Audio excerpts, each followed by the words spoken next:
Alright folks, turn 81, and I think I may actually be able to finish this before the Cataclysm. You can see still plenty of raiding going on, lots and lots and lots of people wandering about, attacking various provinces. Let's drop that guy off. I have more thralls, I tell you. We're going to launch a couple of vampires at this province, just in order to try and rescue it with their horde of skeletoning. Actually, that's Sathmog the Wraith Lord. To be honest, I think I'm going to try to hellbind his heart. So, let's take them. He's scripted to hellbind heart. Put him up front. And we will give him some bodyguards. So you all guard commander. And you can probably guard him too. And then we've got our two vampire lords coming in as well. Let's give you like 20 blood slaves. So why? So Seg is up there. We're going to put the two vampire lords right with him as well. Actually, we're going to put them all way, way up front where they might be able to reach. And they will both be scripted to hellbind heart a whole bunch of times. They can just be scripted to start casting it right from the very beginning, to be honest, because either he's in range or not.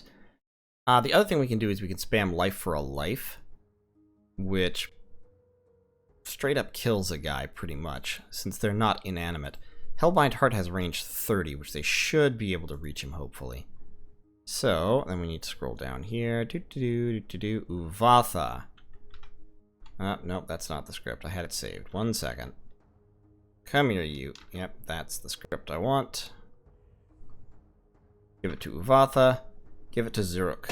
So they should start just hellbinding the crap out of this guy's heart as soon as they can. It only requires blood 2, so they can do it for 50 fatigue. And they'll run through their blood slaves, but they'll get a whole bunch of hellbind hearts off, and that might give us Sathmog. And then we won't have to deal with him anymore, which would be really, really nice. Actually, I'm going to give that script to Heartless as well. We're going to just hellbind the crap out of this guy's heart. You take 20 slaves. Great. And where's that third? Yeah, Heartless. Also get up there.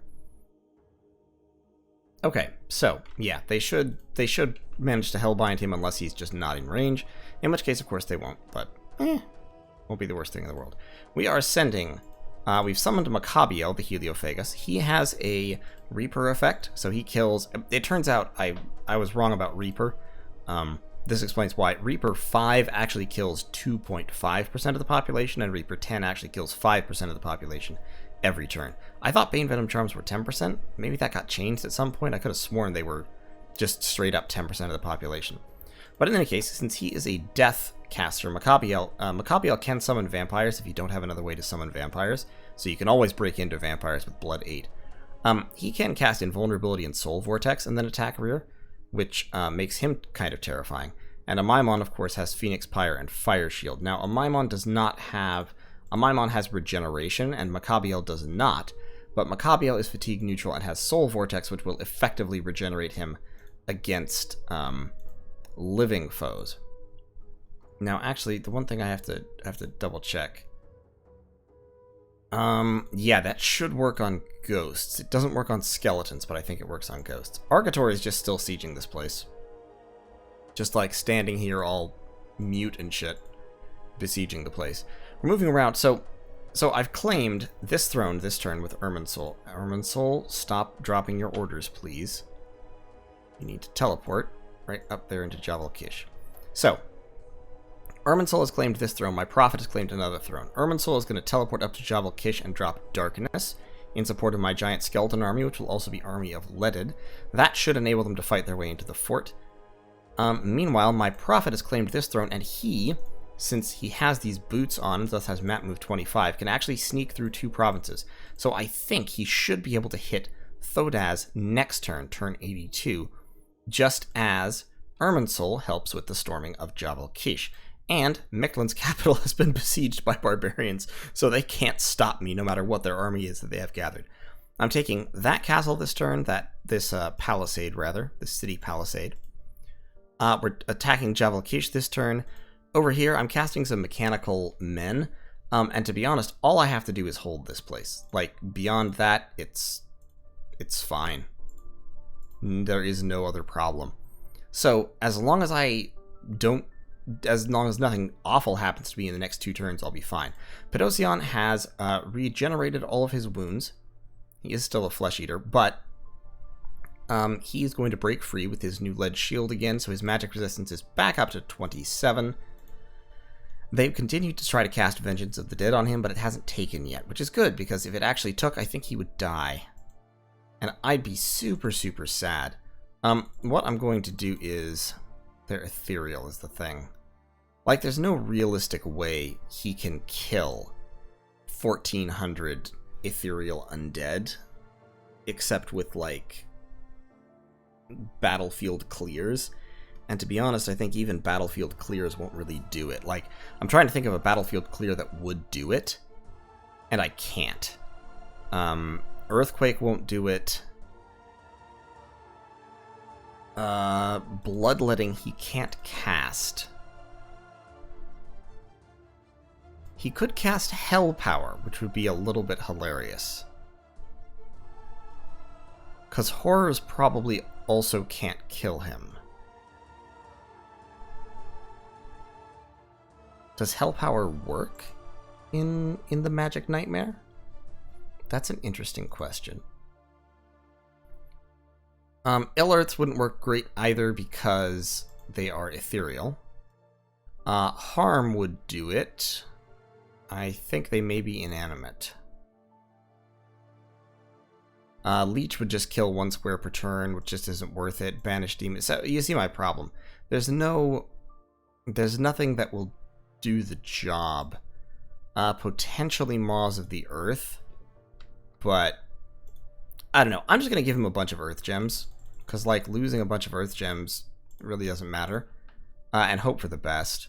He is scripted for Concerto. I'm not gonna script him for Concerto. He's just gonna get those 3 spells off and attack rear, and he'll be fine.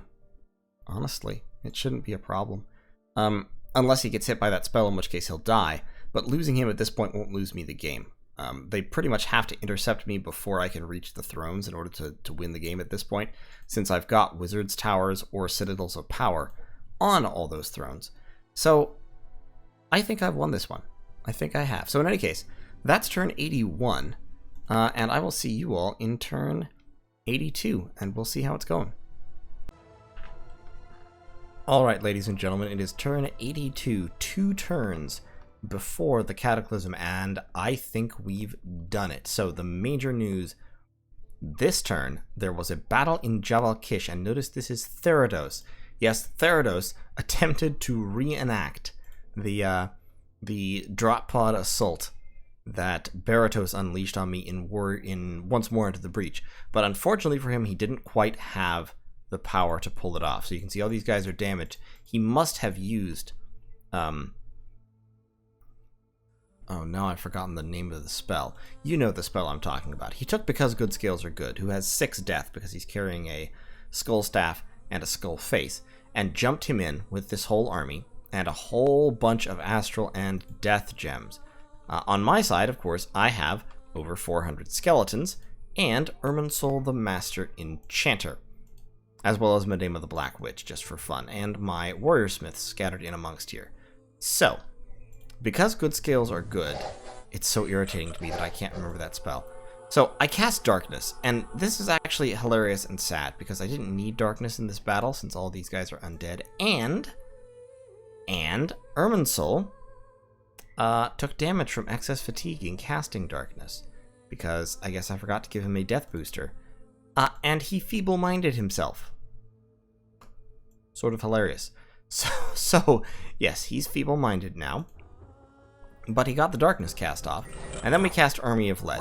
We cast Army of Lead just in time, because Good Scales Are Good, cast Undead Mastery, which is every undead on the field takes a magic resistance check, and if they fail, they are controlled. Now, against normal long dead, this is like half of them fail. However, I had just got an army of lead off, which of course boosts magic resistance by 4, so their MR is actually 13, which is pretty high. As a consequence, only a fraction of them turn on me, and the remainder chop them down fairly quickly with the use of their high damage greatswords. Even through protection 28, they do get hits.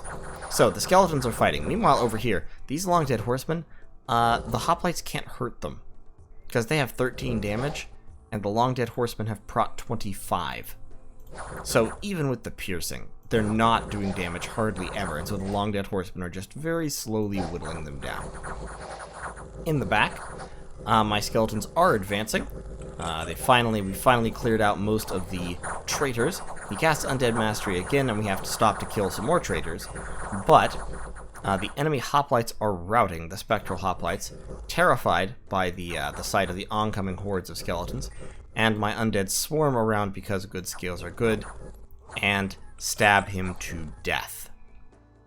So that... Stygian Paths, that's the name of the spell, of course, Stygian Paths. So, that is the end of the Lord of the Waves, King and God of Therados. As I said, unfortunately, poor Irminsul has feeble-minded himself. I lost 108 long dead and 22 of my long dead horsemen, and he lost his entire army because they retreated, and we stole all of his items. Now, there was also a battle at the fortress of Javalkish. Oh, and I lost one warrior smith. And so if we look at the remaining warrior smiths, we've got Hrodish there with no gems. We've got Trosteri there with no gems left. He's blown all his gems. And I think there was one more, but I can't find him. But in any case, it turns out there's nothing in the fort. I anticipated there being an army in here, and so when I saw that battle, I was like, oh crap. I might not have enough forces left, especially because I won't be casting Army of Lead or Darkness again, so I won't have any of my buffs. But as it turns out, all that's in here is one gelatinous cube and 2 Tsitsimitls, who are like decent units, but, you know, not scary, and a whole bunch of warrior defense. So, my troops spam some very basic buffs on the skeletons, and including Weapons of Sharpness, actually, which is a fantastic buff. And then the skeletons storm through, and they start massacring the people on the walls, and they swarm in all directions, and it goes very, very well. Meanwhile, in the back, where's Irminsul? I don't actually know where Irminsul is. He doesn't appear to be here. Like, I don't see his water elemental or anything. Yeah, he wasn't there, fascinatingly enough.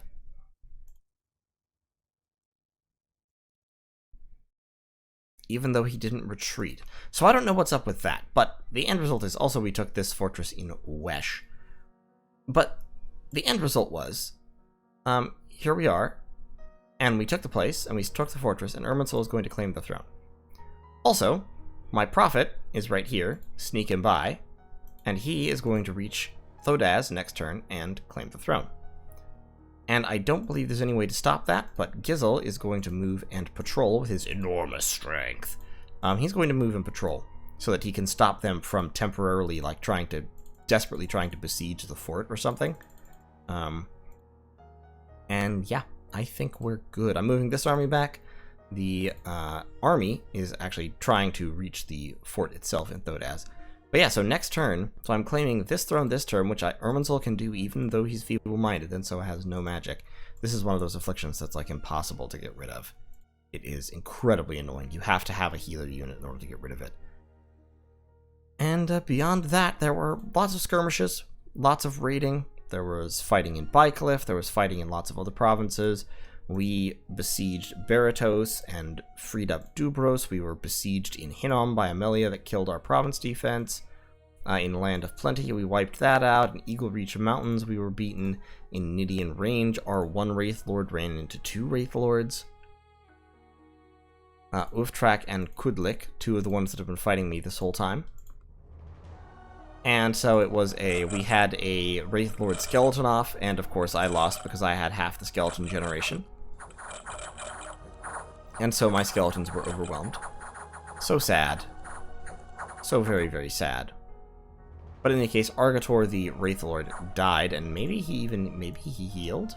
Or maybe he will heal. Up, wait, up. Yeah, he healed. He's back up to death level 3. Woo, go Argator.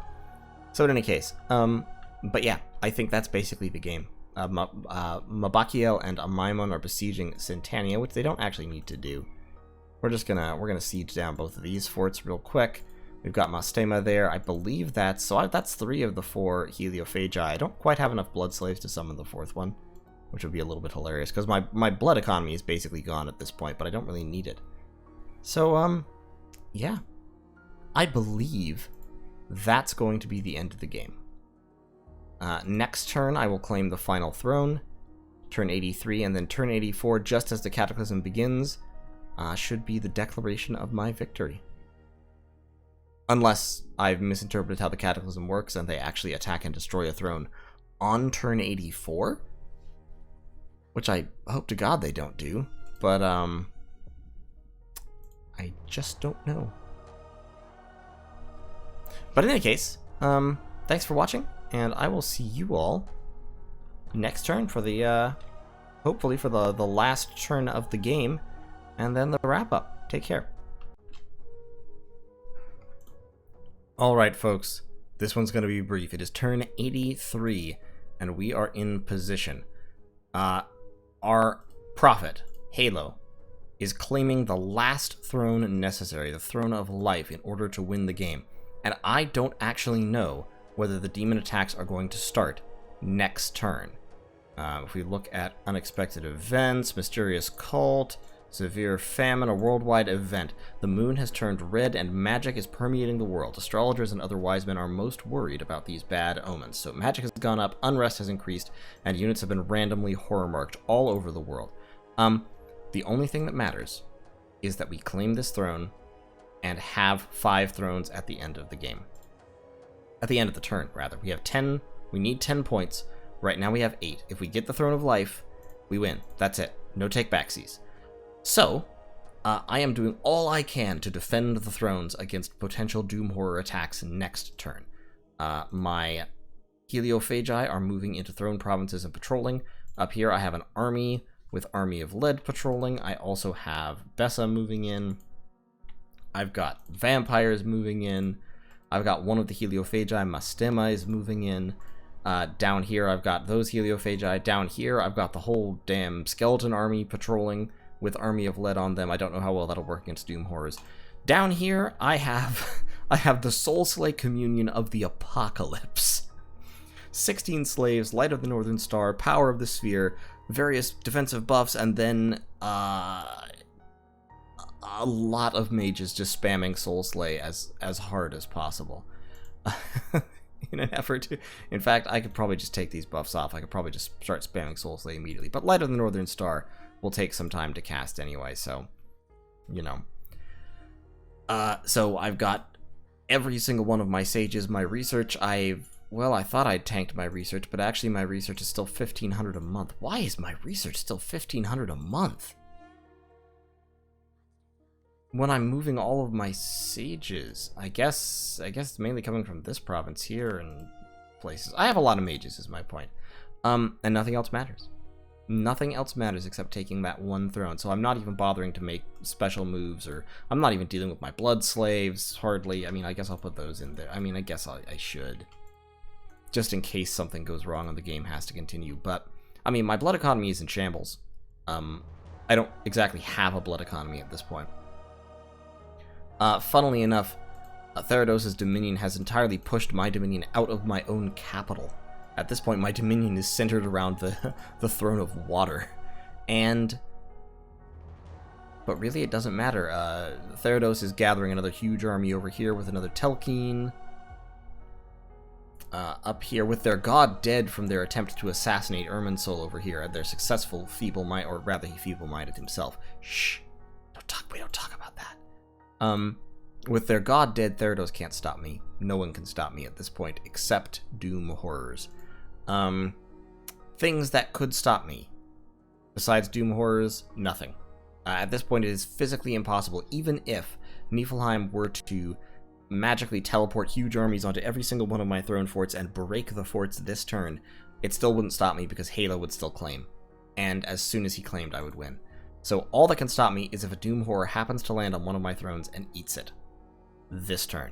And actually, to be honest, I'm not even sure if that would stop me, but I don't want to take the chance.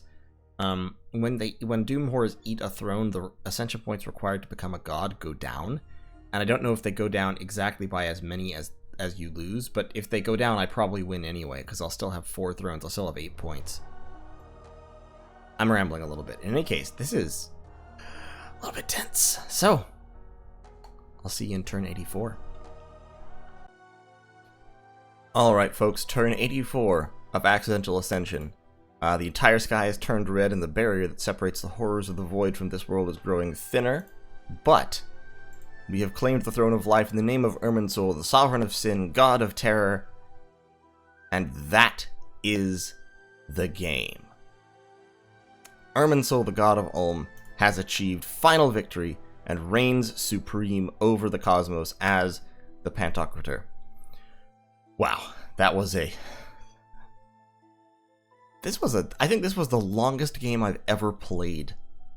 This one was quite intense. I mean, 84 turns is a long game even for Dominions. But it was interesting. It was very, very interesting.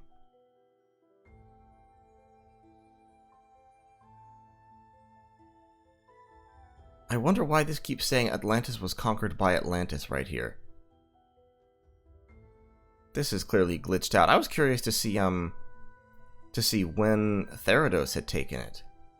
I guess Therados must have taken it in year 4, and then it was conquered back and then reconquered a couple of times. I'm not sure. Anyway, well, so that was where Atlantis was. Yeah, this game was fascinating, and it went back and forth and back and forth and back and forth, and I was really, really not sure who was going to stand on top at the end until very near the end of the game, at which point I was pretty confident in what I was doing. But this was a good one. So, strategically speaking, this game was for me entirely defined by the fact that I got blood so early.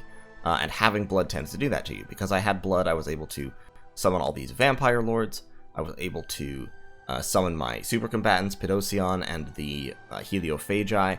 And because of blood, I was able to cast 3 red seconds and drop some forts. Now, of course, I also got the wizard's towers eventually. But if I hadn't had the blood, you can see that my actions would have been much more limited. They would have been different. I would have leaned even more heavily on my skeletons, although I leaned quite heavily on my skeletons in some places.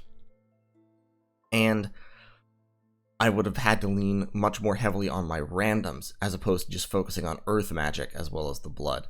Because as it was, I hardly did anything with any paths except earth, blood, and sometimes nature. I used fire for forging. I used death primarily to summon skeletons, but also for one Wraith Lord. Beyond that, it was just blood magic and earth buffs, and that really, really carried me throughout the game. This was my first game trying out the Skeleton Ulm strategies, and they worked a treat. These skeletons are tough critters. And when they have earth buffs cast on them, they get even tougher. I mean, 28 protection skeletons are actually very frightening.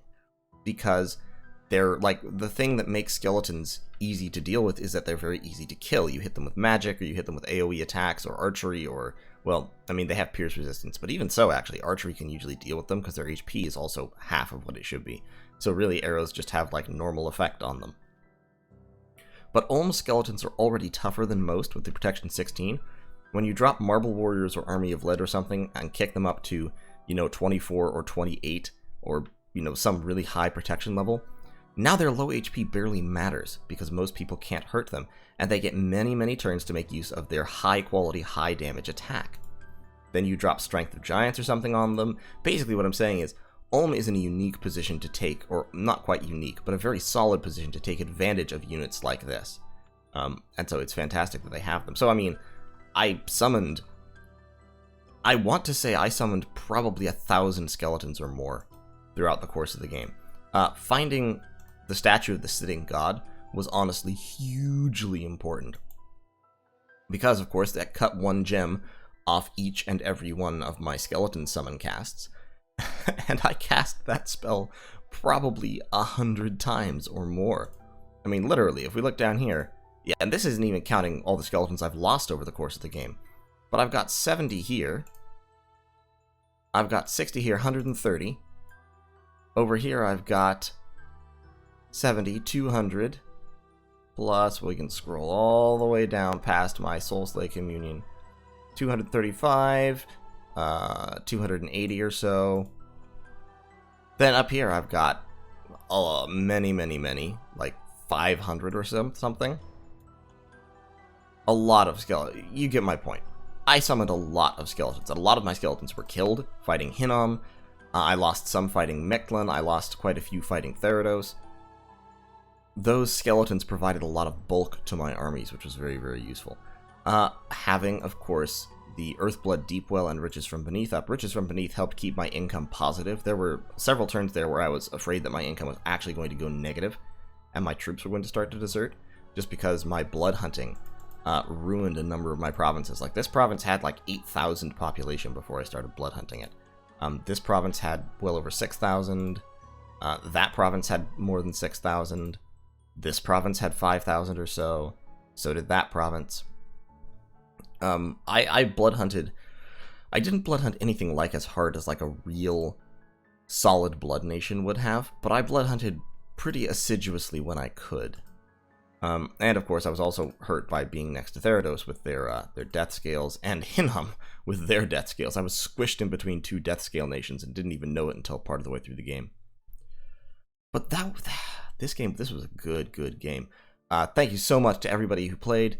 Nasajin, Vini, who was playing Therados, Prey, who was playing Mechlin. The original Mechlin player was subbed out, of course, fairly late in the game, and Prey, who was originally playing Rus, stepped back in to keep them going. Thank you to everybody who was playing in this game. If I had not... It's interesting to look at this game and think of how very small things would have radically altered my strategy. Like, if this province hadn't had the statue of the Sitting God, then my skeleton production would have been more expensive, but also more mobile. So I would have had... Probably when I was fighting Therados up here, I would have packed this fort with my shamans and mass summoned skeletons there. Or, you know... or this fort, something of the sort. As opposed to just shoving everyone into the Weald and churning out 70 or 80 skeletons a turn from the Weald. If I hadn't found the Garnet Amazons, of course, then my strategy would have been completely different, because it would have been all about earth and nature magic. I would have been focusing a lot more heavily on recruiting the Antlered Shamans and buffing them up with earth and nature magic. I would have been focusing a lot more heavily on building up my death gems to summon Wraith Lords, mainly, as opposed to trying to summon vampires. And so I would have probably fewer Immortals, because I was also using death gems on a lot of other stuff. But, yeah, it would have been very, very interestingly different. Let's look at the score graphs real quick here.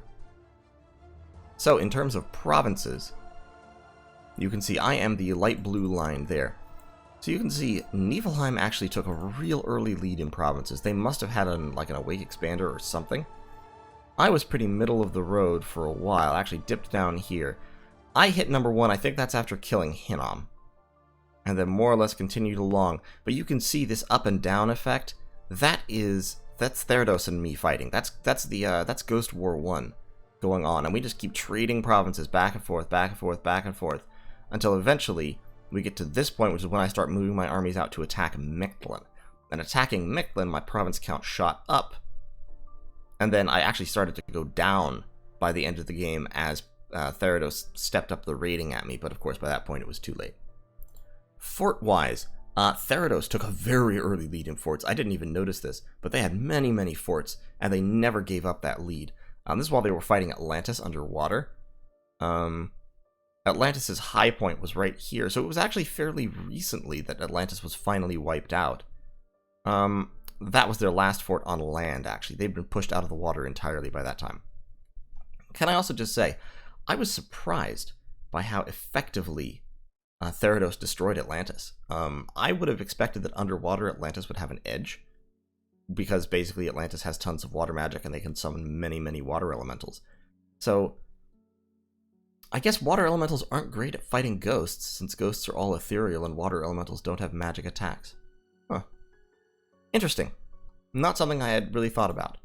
Income-wise, my income was actually quite mediocre all throughout the game, and I don't know what Niflheim was doing, but Niflheim's income went crazy by the end. Like, this is... So, that right there, my income, the height of my income was like 2,500 or so. So, that's like 5,000 or 6,000 a turn. I don't know how he got it. I just don't know. My gem income, however, was very high. My gem income was up there with the best. And a lot of that is because you can see right here, that is when I cast Earthblood Deep Well. And that instantly knocked my gem income way, way up. Right here, Niflheim got a ton from conquering a few rich provinces, probably. Therados's gem income was about level with mine for a while, but then it dropped off sharply just as I cast Earthblood Deep Well. Climbed back up, but never really recovered. Research-wise, I was the top researcher. Was outdoing me in research for a while, but then slowed down, and then, of course, fell off the face of the earth as they died. Similarly, Therados was doing well, but not as well as me. My research in this game was absurd. I'm actually surprised that overcame mine. But then by the mid-game, I wasn't really focused on research. Like, if I were to set all my mages to research, my research would probably be, I don't know, 3,000. And this is without me, having, well, made research items. I mean, I really haven't. I have not been focused on research items at all. Yeah, that's 2,200. If we set all my mages to research, I think I would cross 3,000. So, that was interesting. I keep pressing the wrong button. Dominion-wise, my Dominion was pretty garbage the whole game. Therados's Dominion was spreading extremely aggressively. They were building lots of temples, pushing their scales. Niflheim was pushing their Dominion up. I never bothered. I never focused on that because my scales weren't good enough to really want to push anyway. Army size-wise, the thing that was keeping me competitive in terms of army size was my skeletons. And I think that this is sort of a point in favor of the skeleton strategy for Ulm. It was keeping me relatively competitive with Niflheim, who had twice my income, and Therados, who was spawning units for free all the time, constantly, tons of them. And yet I was right up there with them. I mean, everybody else was, army-wise, very, very low. You can see the exact point where Atlantis begins to lose right here. Strategy-wise, the single... So, of course, there's all the stuff that I did, but as I said, strategically, I think probably the single most important thing was the Seas of Ice. Although, I'm looking around and I'm like,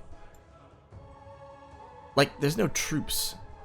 Can I just not see people's troops? I can't see people's troops. Okay.